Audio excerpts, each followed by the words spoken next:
藏海，你干什么呢？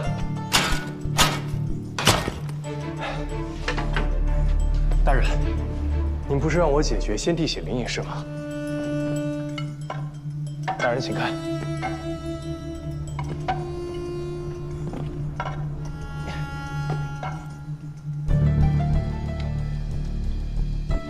您请细看。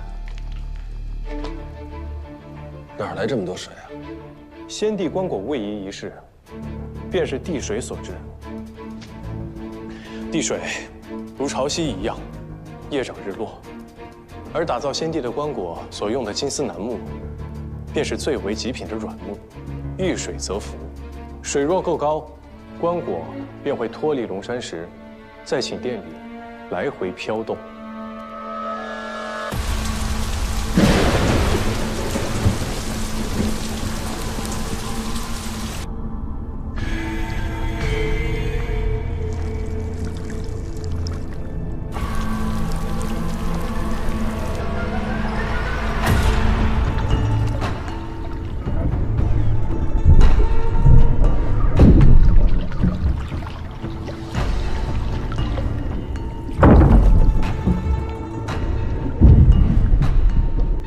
棺椁在地水的推动下，在石门上来回撞击，声音被人听见，误以为先帝显灵。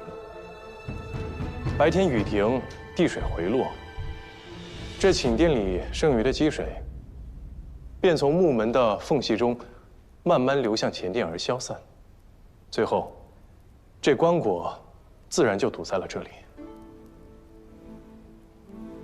大人若是不信，看看这墙上的水渍的高度，便知了。地水夜涨日落，我岂能不知？每日都有的事，为何寝殿今日才透水？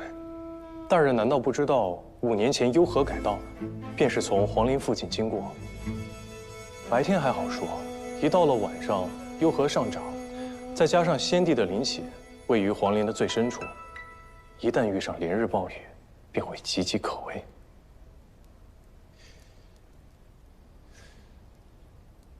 不过话又说回来，皇陵是何等重地，就算是地水再上游，也不应该渗进来这么多水，更别提还能把棺椁浮起来了。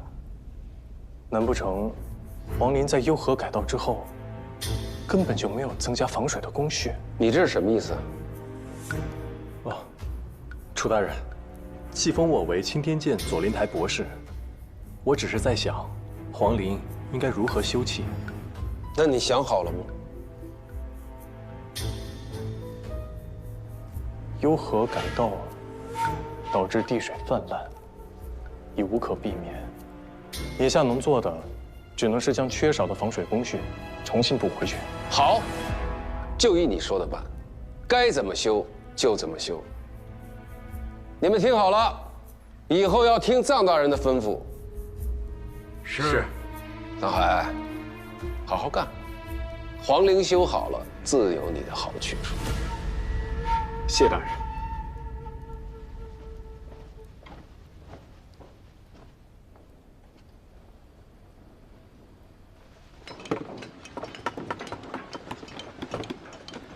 闹了半天，原来不是先帝爷显灵了。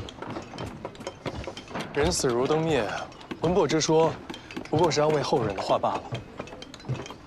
不过有件事情，我一直想不明白。大人，请说。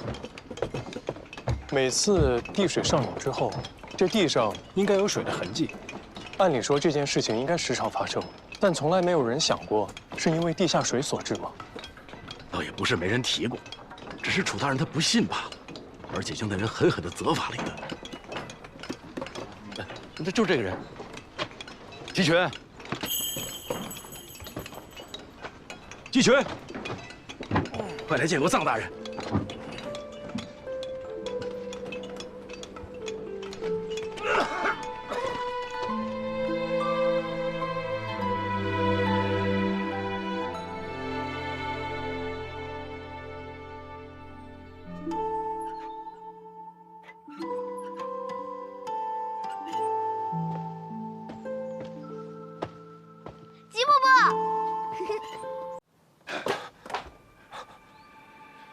父亲打够了吗？怎么？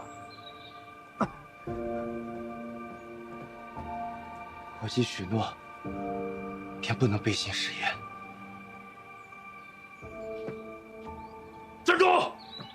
你个不忠不孝的内孙！在我看来，华先生在金殿上直言不讳才是忠。父亲与华公同朝为官，父亲同我论何为忠孝，我也想问问父亲，何以为官？何以为人？你今天非要打死你不可！爹！哎，行了，爹，你把哥打死了，咱家就没人去应举了呀！你给我走开！爹，不能再打了，爹！这沈家小子有没有个准头啊？这可怎么办呀？再晚了就见不到了。祖母，不能再耽搁了，再耽搁一定会错过。可是沈家小子不来，怎么去啊？老钟的腿刚好一点，走还走不动呢，谁来赶马车啊？是啊，这我去吧。芷儿，你何时学会赶车了？我不会，但是试试总比不试强。我从前跟着祖父走南闯北，也是坐惯了车的。钟叔每一次驾车，我也都在旁边看着。这不管是人驾马还是马驾车，跑起来就行。真的能行？只是这车上现在堆了许多东西，可能坐不下其他人了，只能我自己走一趟了。那你路上一定要小心，实在追不上便罢了。我尽力。姑娘，你这些袄子太轻了，得有一个人压着车才不会掉下来。就你聪明。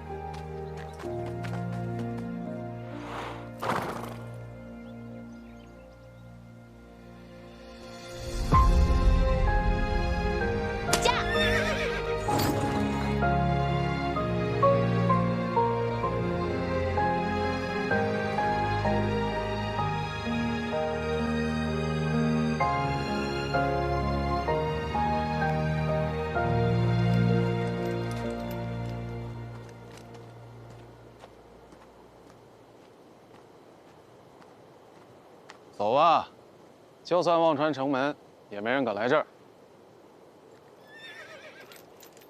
等一下，有人来了。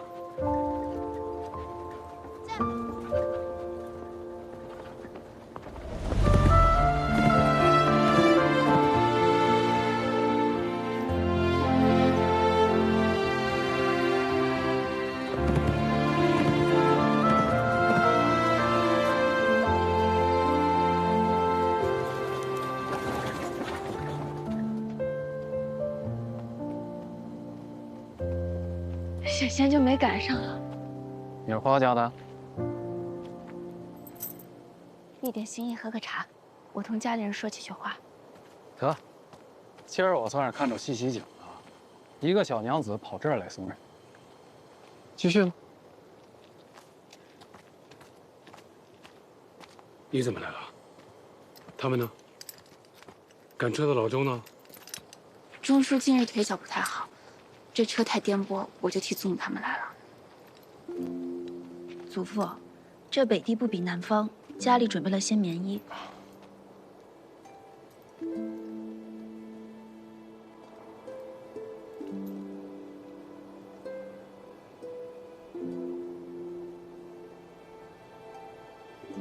侄儿，抬起头来，看着我。祖父，家里出事以来，我从来都没有哭过。那是自然。我们侄儿是个顶勇敢、顶厉害的姑娘。你放心，家里现在有吃有穿，也有住的地方，大家都很好。好，我放心。爹，不离还好。家里43口人，每个人都有份，还要劳烦爹和叔父们把这个鞋带给大家。我一定会照顾好大家的。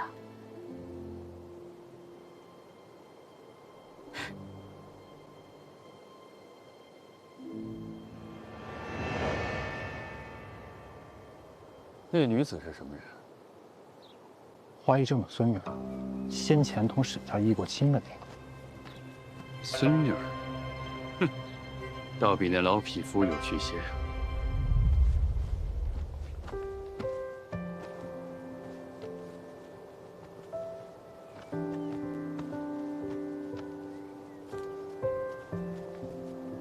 真和善。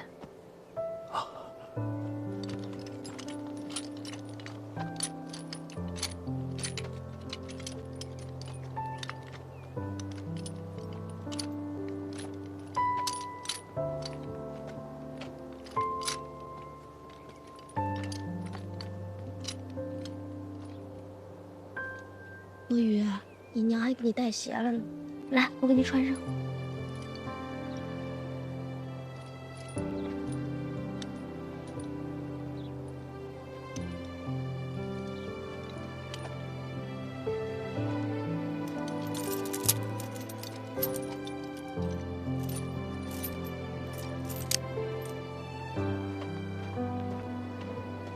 我好想我娘，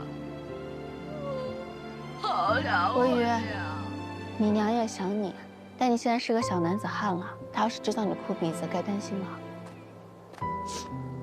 侄儿，怎么样？这个是四婶亲手缝的，你要好好穿。自然是她缝的，这么歪的针脚，别找不着店儿。四婶她怎么了？她本来要来的，被我抢了先。我来的好，可不能让她看见我这副样子。哎，你回去之后可要替我好好说几句好话啊！你就说，四叔他精神好，又想得开，一顿能吃好几碗米饭呢。张着豪情，要被心花磊落。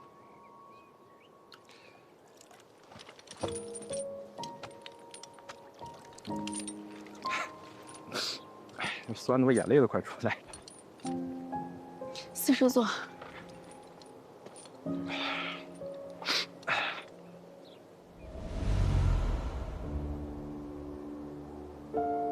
侄儿，你记着，青崖书院后山有2棵大槐树，是你出生那年我在那读书，顺手种下。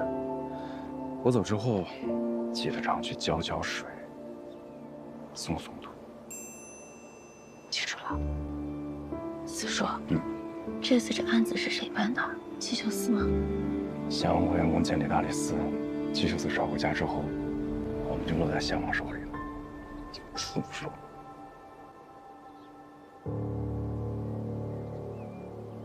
喝酒啊！我素不喝酒，但这碗酒我一定要喝。诸位，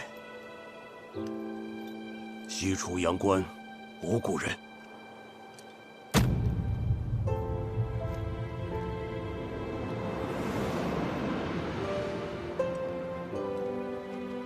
吃饱喝足了吧？该启程了啊！几千里路呢，再拖到什么时候？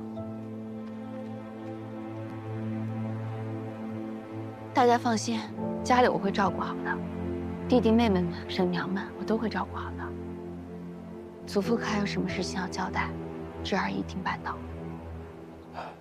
祖父只希望你未来自己能过得快乐开心。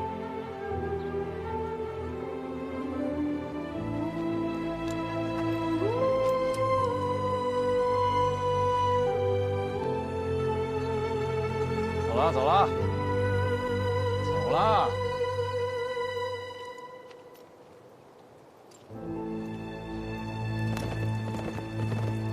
停！停！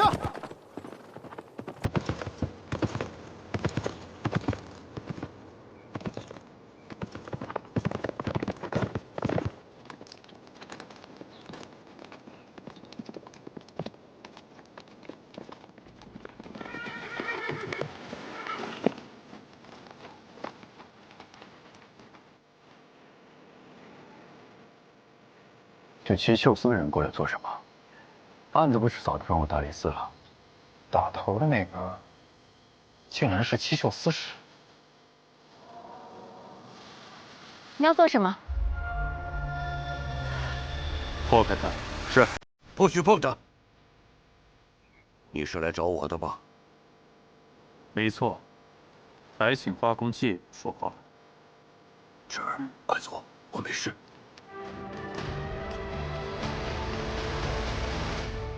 星官上任，这是来寻我错了。自大清开国，今日属金做任大理寺，多一个亲王，也不知官家是宠我还是憎我。走，去看看，他能寻出什么错来。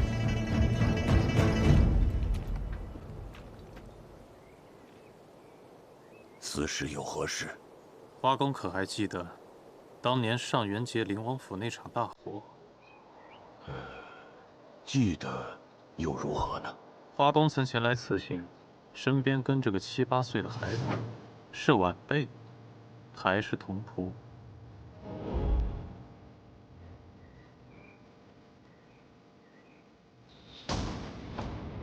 何故问起此事？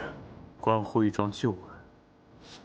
年月释翻，这些年我到处奔波，换了不少童仆，都散落在四海。真记不得司使说的是哪个。先生可否再仔细想想？若是有意隐瞒，倒叫我有些好奇了。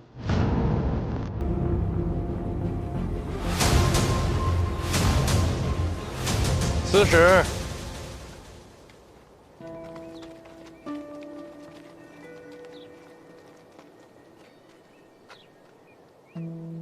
问献王殿下安。这案子接在我手上，今日便来看看。不料司使也在此，真是巧啊！听闻殿下勤勉，果真是事必躬亲。小王心蒙圣恩，自要昼前夕替，不敢有负管家。不知这些犯人是如何触犯了司使，这样司使亲治啊？犯人出城，例行搜查而已。陈情，搜。是。司使有所不知，犯人出城之前，殿下已命人细细的查验过了。大理寺嚣张什么？也非给你搜出个错漏来。本王还有事，司使请便吧。这2个虎狼相争，倒拿花家人来回折辱。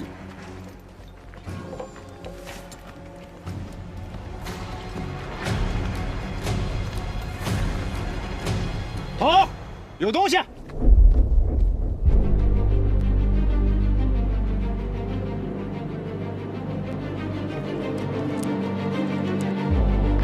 银子啊，这也有。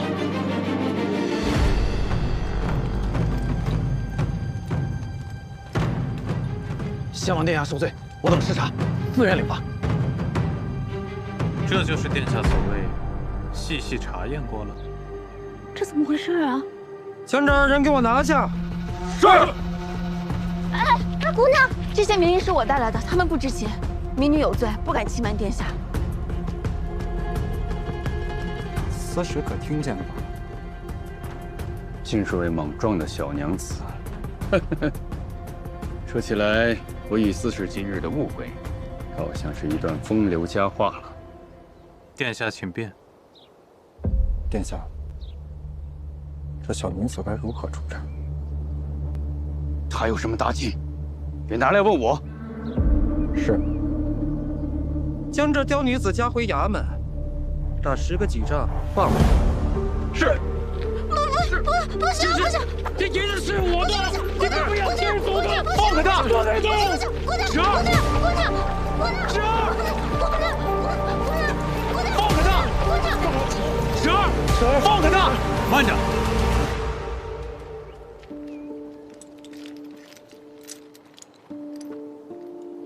3000里北上是官家定的，可这人是我七秀司拿的。今日我便把这些性命交托于你，若是路上少了一个，就拿你的命来抵。是。走，快点！快走走，快走啊！走，快走，快点，快点。头，那咱们回寺里。我另有事做。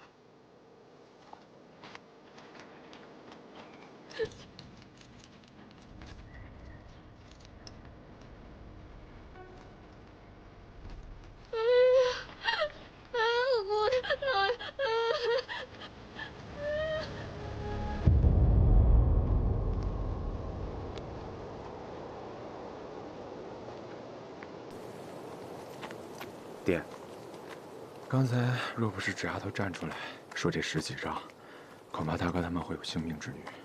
不过看今日这行径，纸丫头并无大碍，那献王定是要大事化小，小事化无的。我并不担心他今日的皮肉之苦，我只担心他的将来啊！哎，你们小心！纸丫头是有本事的，你放心，有她在，家里人不会有事的。芷儿是有本事。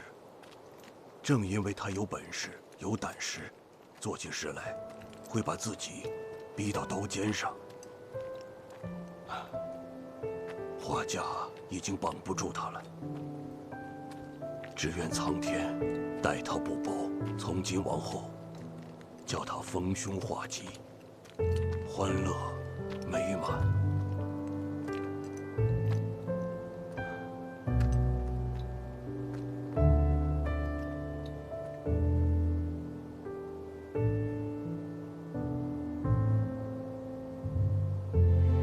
走吧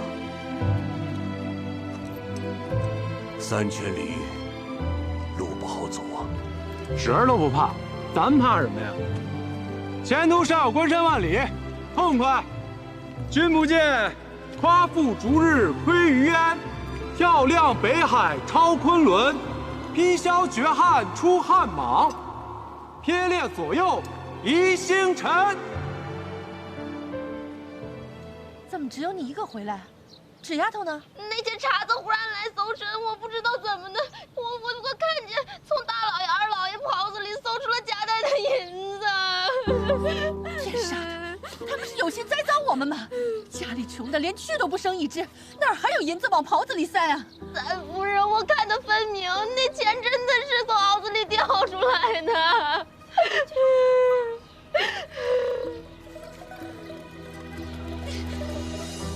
你们，只说结果如何？后来来了一个大官，身后跟着一个老宦官，说要把大老爷和二老爷抓回去。姑娘见了，说跟他们没关系，然后就要替老爷们顶罪。现在老爷们已经出城去了，但是不是姑娘被抓走了。我的纸儿。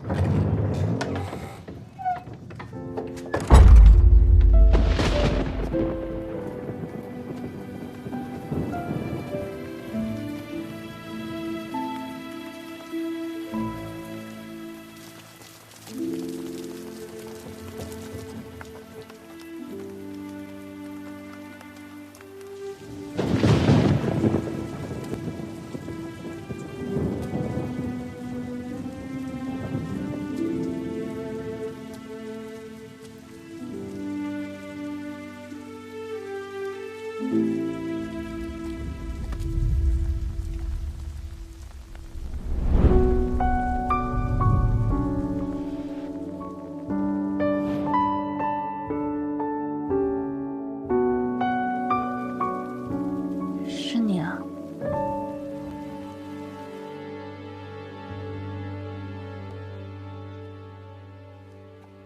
伤势如何？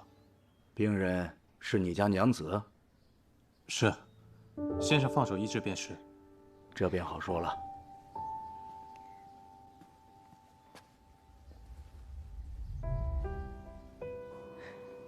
你看这寿账，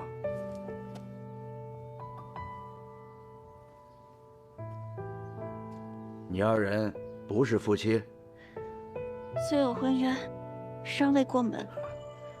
年轻人呐，等你们往后有了夫妻之实，就不必这么害羞了。先生说伤情吧。这账上虽看着像人，也着实受罪。不过好起来也快，只是现在需要先清理伤口，再服伤药。有劳先生了。娘子忍着些啊，这伤口不清洗干净，日后会溃烂的。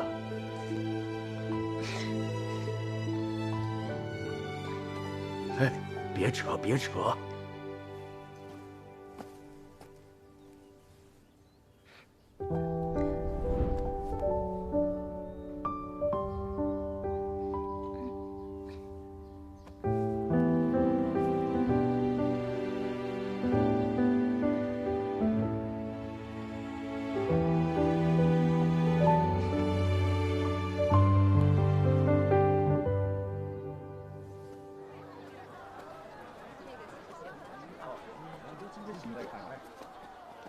先生留步，多谢。回家后，郎君需好生照顾姑娘。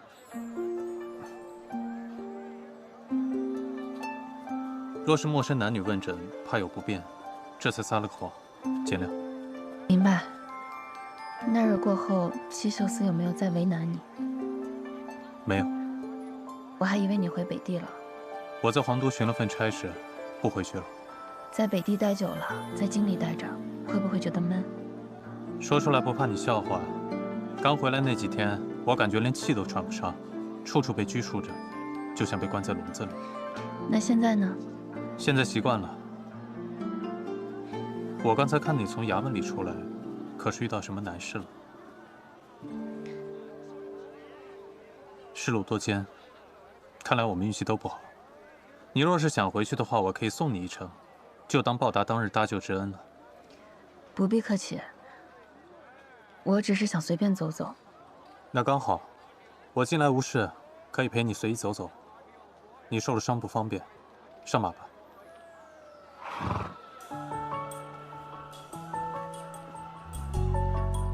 遮一下。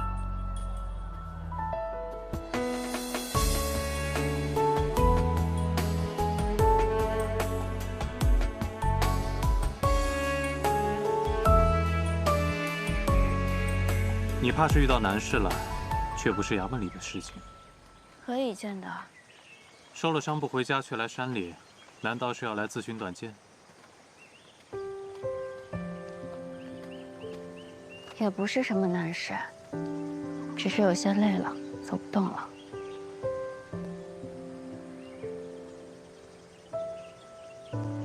倘若你在一艘船上，这船行在海里。船上的纲手、舟师都离开了，只留下一车哭哭闹闹、吵吵啼啼的渡客。听着不太妙。可不，你知道，倘若你也走了，这船必定会卷进漩涡里。你一时心急管了，这群糊涂客把你害进了衙门，打得皮破肉绽。哪怕你跟他们说我有方法，听我的，他们也不相信。你若生了翅膀，不如振翅飞了。天宽地阔，就不用再操心水里的事了。这倒是个好主意。这船上的人，同你亲近吗？虽说一起在船上生活了好多年，但其实都是各过各的。除了骨肉至亲，来往的也少。和你最亲近的纲手已经走了，之前都是他在这里苦苦经营这艘船。倘若真的弃之不管，心里会愧疚。那倘若你把心一横，劫了这船呢？那可是好大一艘船，好多的人。要是我一个人掌舵，怕是会累死。但我也害怕自己的一片苦心白白浪费。我就不该问你，原本是一个人烦，现在倒好，变成两个人都犯愁了。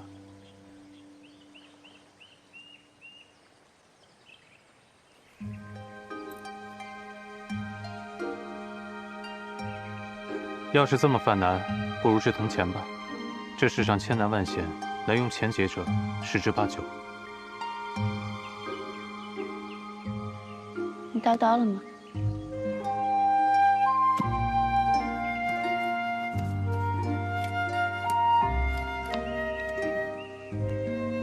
我来吧。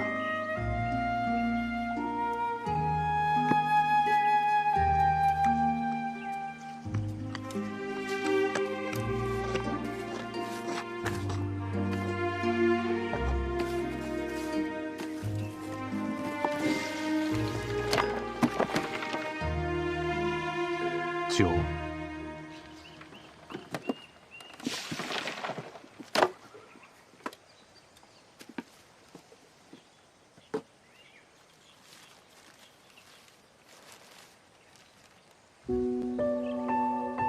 是四叔的字。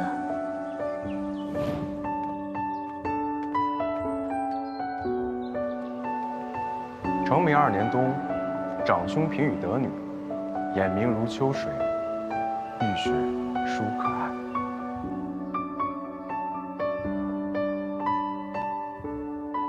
女直方牙牙学语，见人则哭，见鱼则笑。击掌，常随于衣，如小犬随人。余闻男人有女，既大酿酒，既露，亦于坡中，不复发矣。侯女将嫁，因觉坡土，取供贺客，男人谓之女儿酒。阿芷尚幼，余无以为赠，为积钱买10洞春酒18坛，亦于青崖北坡下。但愿阿芷平安长成，无忧无虑，嫁得家婿。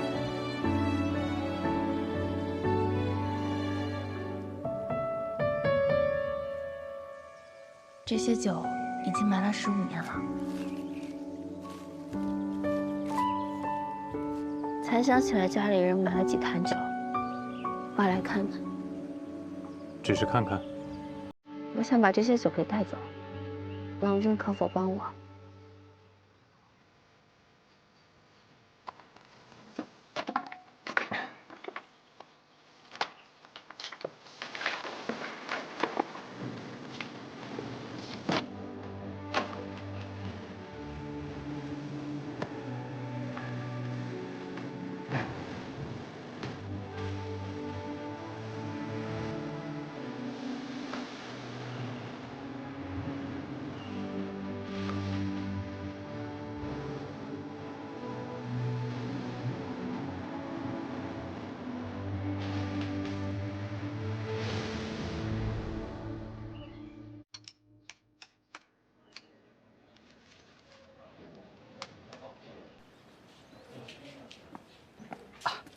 娘子，这些酒拢共能当170贯，这是17张交子，您收好。我单取2贯钱。好。怎么还留了一坛？这坛酒送你了，全当是陪我同游的答谢。谢了。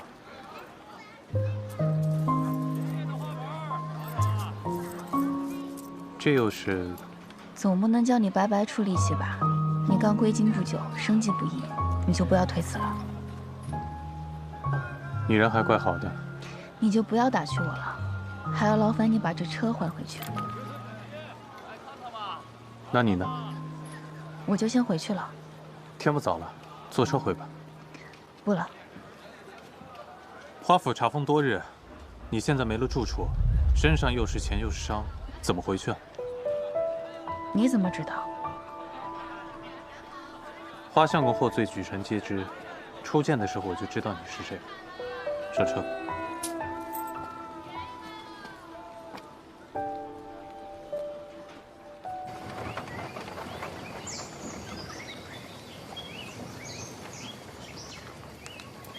这儿没有人烟，道路颠簸。你要是坐不住的话，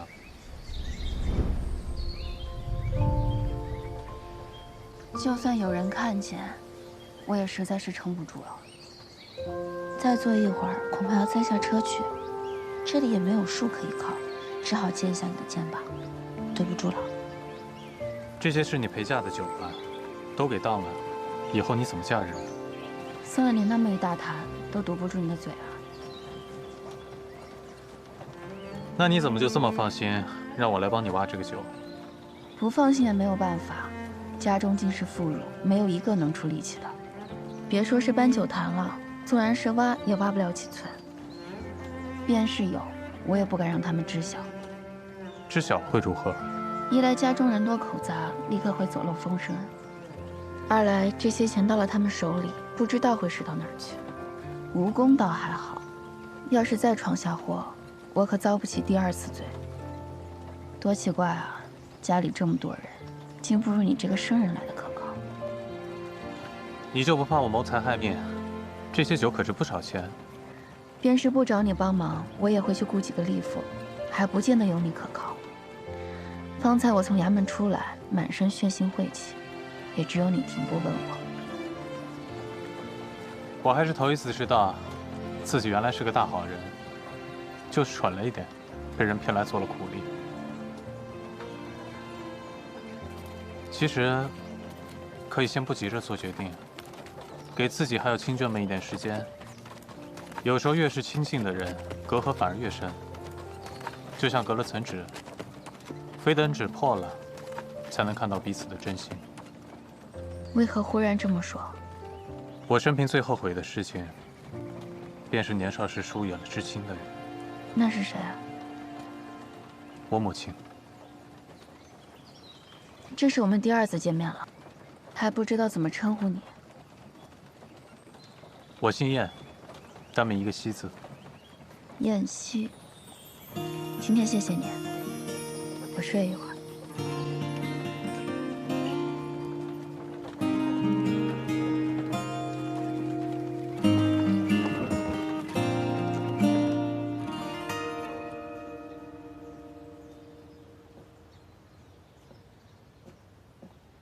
这到处都没人影儿，你说纸丫头会不会被拍花子的拍了去？哎呀，别乌鸦嘴了，青天白日的，哪就能丢个大活人啊？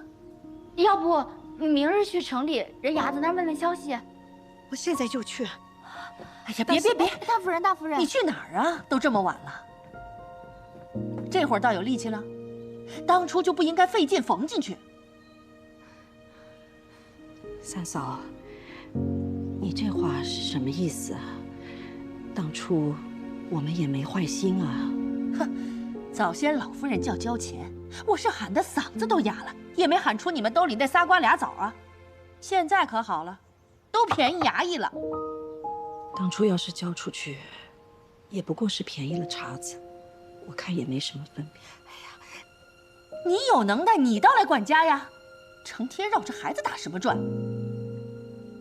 三嫂啊，都是我不好。姑娘回来了！姑娘回来了！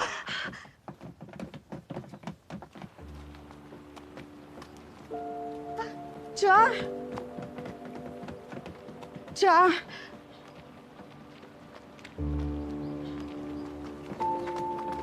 芷儿，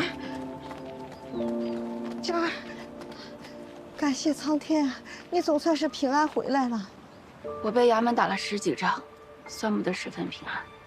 啊！他们为什么罚我？母亲能不知道吗？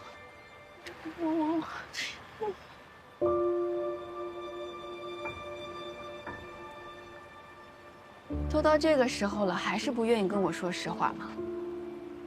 不是，如果当时我同你说，你定然是不会同意的。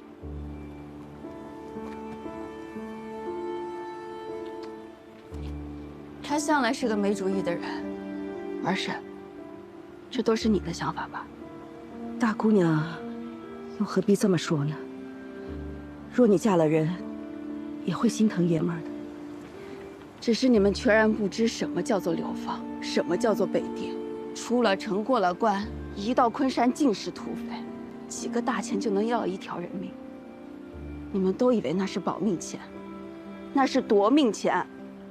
不是已经搜出来了吗？那幸好是被搜出来了，我踢着挨了一顿打。那要是父亲二叔落回了献王手里，他们还能活着回来吗？以后你再也不要把银子给我了，我再也不拿钱了。横竖都是我错了，是我错了，我就不该把钱都给你。纸丫头，你要论道理，去找衙门论，别跟家里人论。三嫂就是话赶话的，这个家就不是个讲道理的地方。我早就知道了，我累了。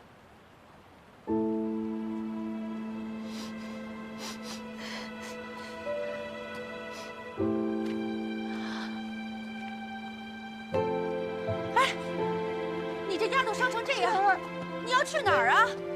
赶紧躺下来养伤啊！你。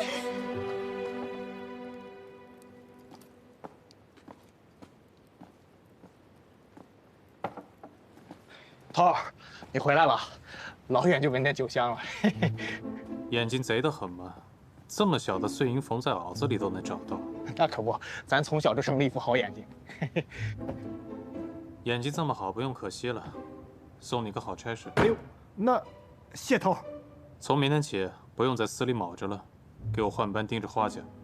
花家，盯紧一点。若是再出现今天这样的祸事，提着脑袋来见我。 是，还有，去一趟永昌当铺，今日收档的17坛酒，只许赎到，不许变卖。是。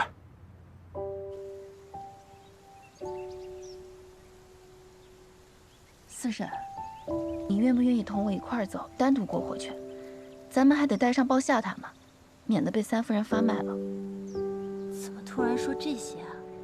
从前我总是下不定决心，要顾着花家的门楣。 顾着祖父母亲，乖乖地长在笼子里。如今什么都没了，但只要我还是花家的孙女、女儿，他们就当我是不顶事不吭声的小丫头，连薄邻薄里的话都比我要紧些。不破不立，我不能再关注自己了。原来我们侄儿是觉得委屈了？不是这样的，四婶，这人本来就是要自个儿长大，自个儿寻路，自个儿生老病死的。 这旁人能同路的就同路，不能同路的就散了，何必非要拉拉扯扯的呢？你从来都比我想得多，想得明白，你说的都对。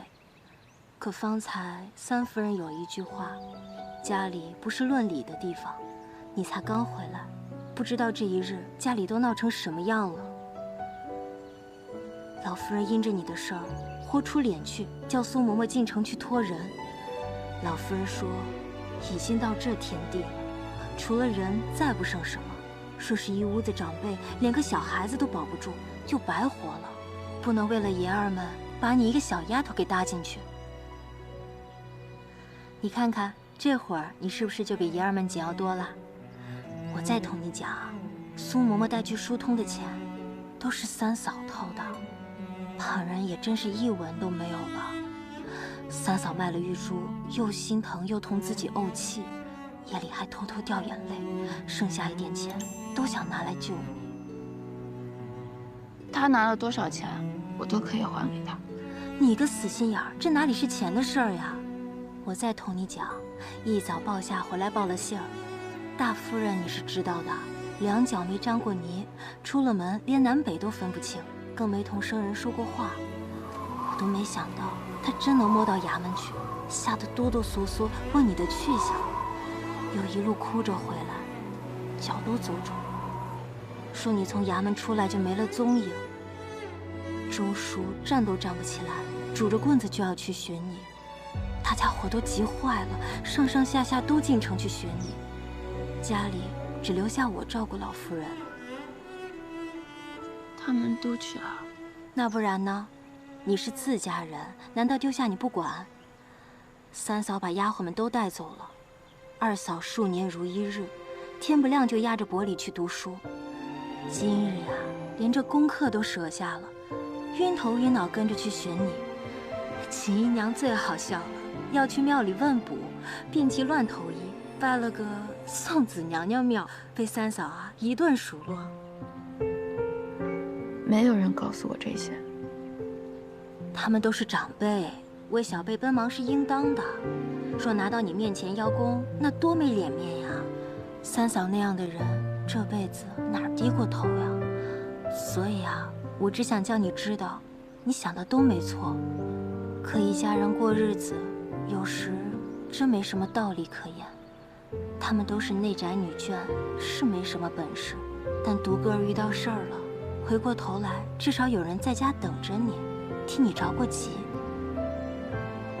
我知道了，四婶，你容我再想想。